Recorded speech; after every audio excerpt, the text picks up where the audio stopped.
My child, stop. I know what is happening inside you right now. Not the surface version. The real version. The one you have not said out loud to anyone, because saying it out loud makes it more real, and more real is the last thing you can handle right now. You are tired. Not the kind of tired that sleep fixes. The kind that has settled into your bones and your spirit and your sense of what is possible. The kind that comes from trying for so long that trying itself has started to feel like the cruelest kind of hope. And somewhere underneath all of it, underneath the exhaustion and the unanswered questions and the weight of everything that has not yet changed, a thought has been forming. Quiet at first, then louder. Then so loud you can barely hear anything else over it. Maybe I should just stop. Maybe this is it. Maybe nothing is ever actually going to change for me. I know that thought. I heard it the moment it first appeared in you. And I could not let another day pass without stepping directly into the middle of it and saying, not yet. Do not do it yet. Give me these next few minutes before you make any decision about what you are going to believe, what you are going to hope for, what you are going to keep fighting for. Because what I have to say to you right now is the exact thing you needed to hear at the exact moment you needed to hear it. And if you will stay with me through every word of this, you will not leave the same way you arrived. I promise you that. You came here carrying something heavier than most people around you will ever know. And the heaviest part is not even the circumstances. The heaviest part is how long you have been carrying them. Because there is a particular kind of suffering that comes not from pain alone, but from pain that persists. Pain that does not resolve. Pain that you wake up to every morning and go to sleep with every night. Pain that has outlasted your explanations for it and outlasted your strategies for managing it, and is now just the constant backdrop of your life that you move through every day while pretending to everyone around you that you are fine. That persistence, that relentless, unchanging quality of your situation, that is what has brought you to this edge.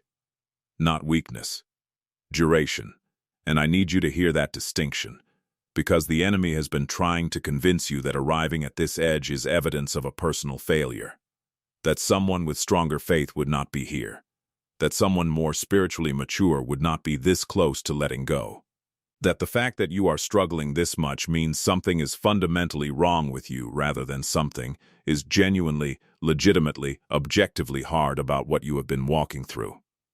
That is a lie. It is one of the most specifically targeted lies he has ever spoken into your life, because it attacks you at the moment when you are least equipped to defend against it. You are not here because you are weak. You are here because you are human. And you have been carrying something that was always going to be this heavy for this long. Let me tell you what I see when I look at you right now. I do not see someone who is failing. I see someone who has been faithful under conditions that most people will never be asked to sustain faithfulness under.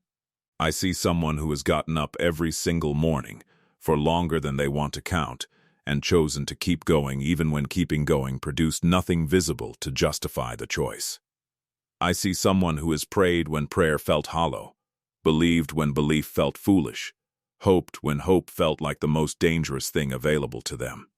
I see someone who has loved people well from a place of personal emptiness, who has shown up for others while privately wondering if anyone would ever show up for them.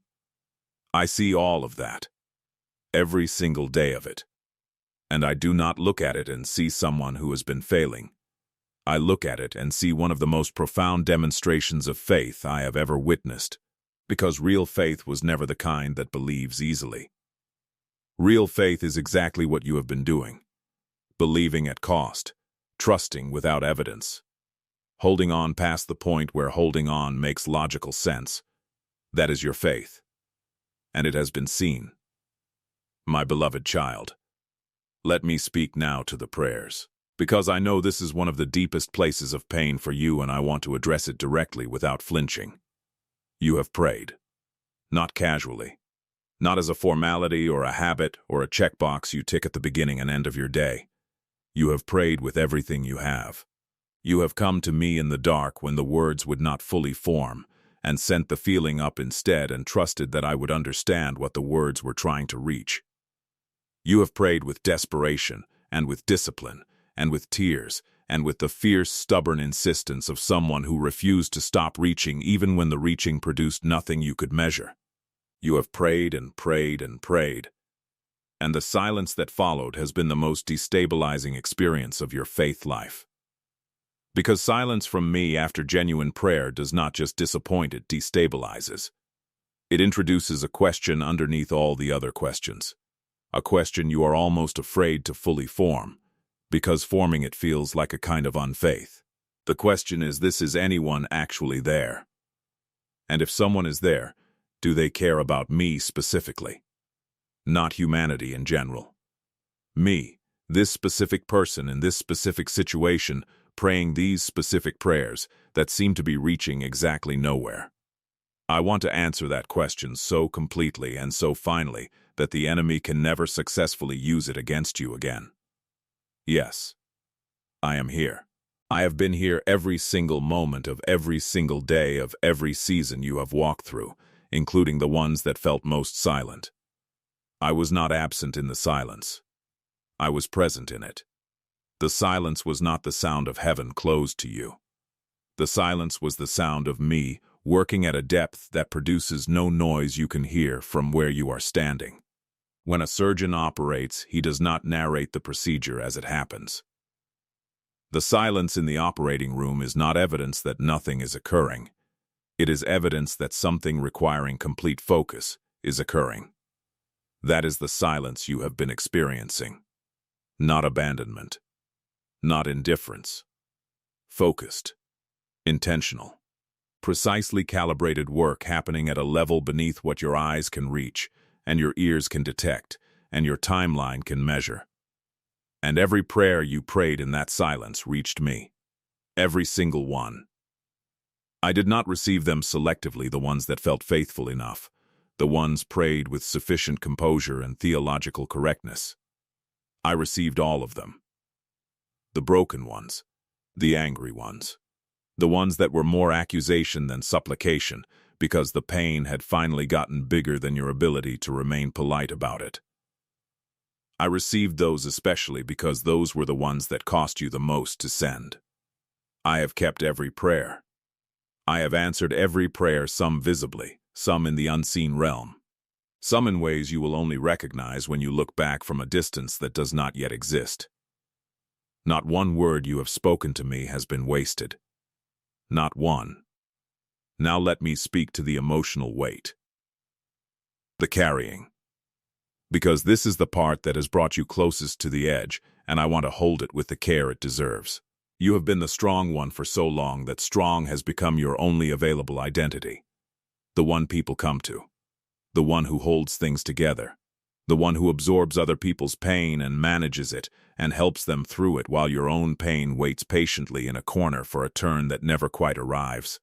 You have been pouring out consistently from a vessel that has not been consistently filled. And you have done it without complaint, because complaining felt like weakness and weakness felt like failure, and failure felt like it would cost you the few things you have managed to keep in a season that has already taken too much. What this has produced over time is a very specific kind of exhaustion that does not have a commonly recognized name, but that you know intimately. It is the exhaustion of being needed without being held, of being present for everyone without anyone being present for you in the same quality of way, of giving a level of attention and care to the people in your life that you have not once received back in equal measure. And the loneliness of that, the loneliness of being surrounded by people who care about you and still feeling fundamentally alone in the carrying that loneliness, has been one of the heaviest things in your particular weight. Not because the people in your life are bad, because no human being was ever designed to carry what only I can carry. And you have been trying to get from people what only I can give, and finding them insufficient, and blaming yourself for expecting too much when actually you were just looking in the wrong place for the right thing. I am what you have been looking for in those relationships. The presence that fully sees without judging, the love that stays without conditions, the strength that holds without requiring anything back from you. The listener who never tires of your voice, never checks their phone while you are speaking, never offers a solution when you needed to be heard, never misunderstands what you meant and responds to what you said instead. That is me. And I have been available to you every single day of this entire journey. Not as a replacement for human relationship, you were made for that too, and I am bringing it. But as the foundation underneath all human relationship. The ground that does not shift when everything else does. My child, I want to speak now about the life circumstances. The specific things that have not worked despite your trying. Because I know you have tried. I know you have not been passive or entitled or lacking in effort. You have done the work. You have taken the steps. You have made the changes that were yours to make and been faithful with what was in your hands to be faithful with. And still the outcomes have not matched the effort. Still the results have not reflected the input. Still the doors have remained closed, and the situation has remained stuck, and the evidence has continued to suggest that nothing is moving for you specifically, even when everything around you seems to be moving for everyone else. I need to tell you something about those specific situations. Every one of them is known to me in detail. Not in the general way that an omniscient God knows things generally. In the specific, intimate way that a father knows the details of his child's life, because he is paying close attention and has been paying close attention for the entirety of it. I know which door you need most. I know which relationship needs to shift first. I know which financial pressure is the most acute, and which physical symptom is the most frightening, and which dream has been deferred the longest, and which hope has been the most expensive to keep alive. I know all of it, and I have not looked at any of it and concluded that it is beyond me. I have not reviewed your situation and decided it was too complicated or too far gone or too entangled with decisions that cannot be undone. There is nothing in your life that is beyond my capacity to redeem, restore, and turn toward something better than what existed before the breaking. But here is what I need you to understand about why it has taken this long and why the timing has not matched what you needed it to match. The thing I am building in your situation requires the right sequence. Not the fastest sequence. The right one. And right sequences cannot always be rushed without destroying what makes them right. There are people who need to be in position before certain doors can open for you. There are things that need to be removed from your path that are not yet removed. There are capacities being built in you right now through this very season of waiting and pressing and persisting that you will need to sustain what I am releasing. If I had given you the breakthrough 6 months ago, you would have received it without the roots to hold it. The roots are almost deep enough now. The sequence is almost complete. The right moment is closer than any previous moment has been, and it is close enough that I needed to reach you today before you made the decision to stop believing before it arrives. This is the thing the enemy knows that you do not. He knows how close you are. He can see the timeline in ways you cannot, because you are inside it, and he is watching it from outside. And what he is doing right now, the volume of the giving up thought, the heaviness of the exhaustion, the specific targeting of your hope at this exact moment is a direct response to proximity. He would not be working this hard to get you to stop if stopping right now would not cost you something significant. The intensity of the attack on your hope is the most accurate indicator available to you of how close the breakthrough actually is. Walls that are about to fall always feel most solid in the final moments before they come down. You are at the final moments. Do not walk away from the wall. I want to give you something practical to carry out of this moment. Not abstract encouragement. Real things you can do with your hands and your voice and your daily choices that will hold you through the gap between now and the visible breakthrough. The first thing I need you to do is change the conversation you are having with yourself about your own story. You have been narrating your life as a story of things that did not work. I need you to begin narrating it as a story of things that have not worked yet. That one word "yet" is not denial. It is the accurate theological position of someone who serves a God for whom nothing is final until he says it is final. Your breakthrough has not arrived yet. Your prayers have not been answered yet in the way you can see. Your situation has not shifted yet in the way you need. Yet, say it out loud. Train your inner voice to speak your story with that word in it. Because the story you tell about your life determines the posture you take toward your future. And the posture you take toward your future determines what you are able to receive when it arrives. The second thing I need you to do is release the timeline, specifically and deliberately, and as many times as it takes. The timeline you built the age you would be, the year it would happen, the sequence it would follow was built without access to the information I am working with. It was the best estimate a human heart could make from inside a limited perspective. And it has become a measuring stick that produces a verdict of failure every single day it goes unmet. That verdict is not accurate, and it is not from me. I am asking you to hand me the timeline. Not passively. Actively. Say the words out loud in whatever private space you have available to you. God, I release my timeline. I release the age I thought I would be. I release the year I thought it would happen. I trust that your schedule is more accurate than mine, and that what arrives in your timing will be better than what would have arrived in mine. Say it. Mean it as much as you can. And mean it again tomorrow, when you need to mean it again.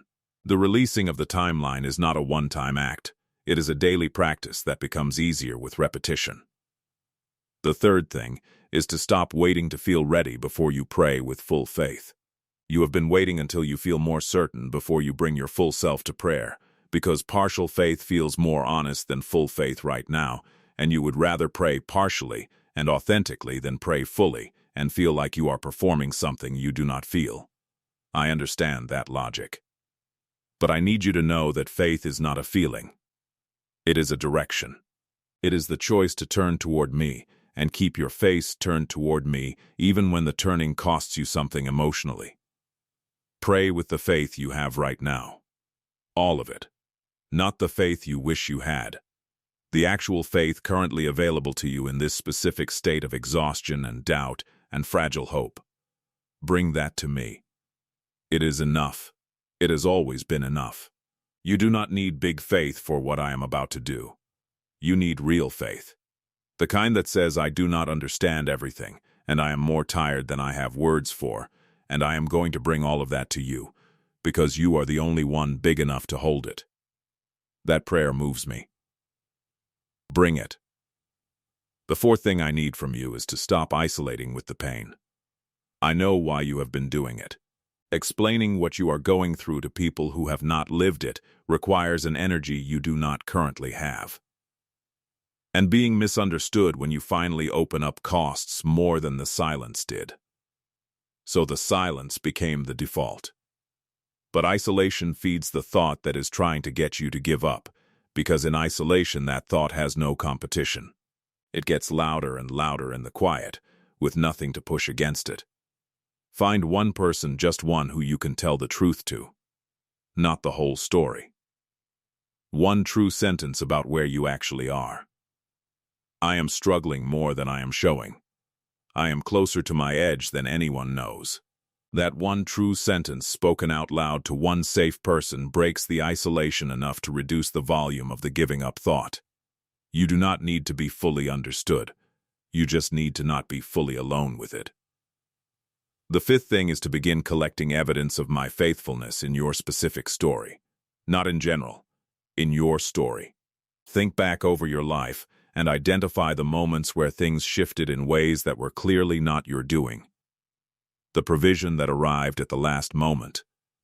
The connection that appeared from nowhere and changed the direction of something important. The time you should not have made it through, and you did.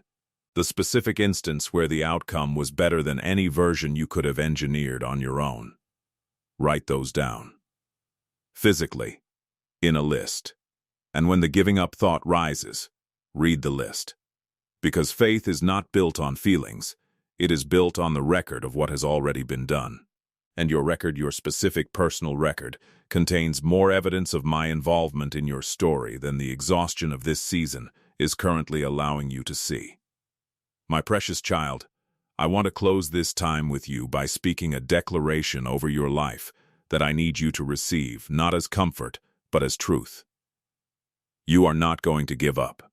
Not because the strength to continue is coming from you, it is not, and it was never supposed to be. But because I am in this with you, and I do not lose, and I do not quit, and I do not abandon what I started, and I started you. I began a good work in your life before you were born, and I am the one who completes what he begins, and I am telling you with the full authority of everything I am, this is not where your story ends. The breakthrough you have been waiting for is not a question. It is a certainty moving toward you at a pace and on a timeline that is calibrated for your maximum good. The prayers you have prayed are not sitting unanswered in some divine waiting room. They are active. They are in motion. They have been received, and they are being answered in a sequence that is more precise and more protective and more generous than anything you could have designed yourself. The exhaustion you are carrying is real, and it is valid, and I am not dismissing it, but it is temporary. Temporary in a way that the thing I am building in your life is not temporary. What is coming is permanent. What you have been walking through is a season. Seasons end. What I am releasing does not. You have survived everything that was sent to stop you. Every attack that was designed to end your story early. Every season that was calculated to exhaust your faith past the point of recovery. Every closed door and every silence and every disappointment that was engineered to make you conclude that the promises were not real. You survived all of it. You are still here. Still reaching. Still watching this message and letting these words reach the places that needed them. That is not nothing. That is the evidence of something I placed in you before the world began, a persistence that cannot be fully extinguished, because it does not originate in you. It originates in me. And I do not give up on my children. Do not give up on me. I have not given up on you. I have never come close. And what I am about to do in your life is going to make that undeniably, visibly, publicly clear in ways that will leave even you speechless. Hold on. Not with gritted teeth and sheer willpower. Hold on by letting me hold you. Release the grip you have been trying to maintain on your own strength and fall back into mine. I am strong enough for both of us. I have always been strong enough for both of us. Let me prove it. You are loved with a love that the worst season of your life could not diminish by a single degree. You are chosen with a permanence that your most significant failure could not revoke. You are seen completely every tear, every prayer, every morning you got up when you did not want to. Every moment you chose faith when doubt was louder, all of it seen, all of it held, all of it honored. And you are standing right now at the threshold of the most significant shift your life has seen in years. Do not step back from it. Step through it. I am on the other side. I have been waiting there for you. If this message found you at the exact moment you needed it, if something in these words reached the place in you that was closest to letting go and gave it something to hold on to, type amen right now. Let it be your declaration that you are not giving up today. That you received what was spoken, that something shifted. Then share this with one person in your life who is at their own edge right now. Someone who needs to hear before they make the decision to stop that the breakthrough is closer than the exhaustion is telling them. Be the reason they hold on one more day. You are loved. You are not alone. And you are so much closer than you know.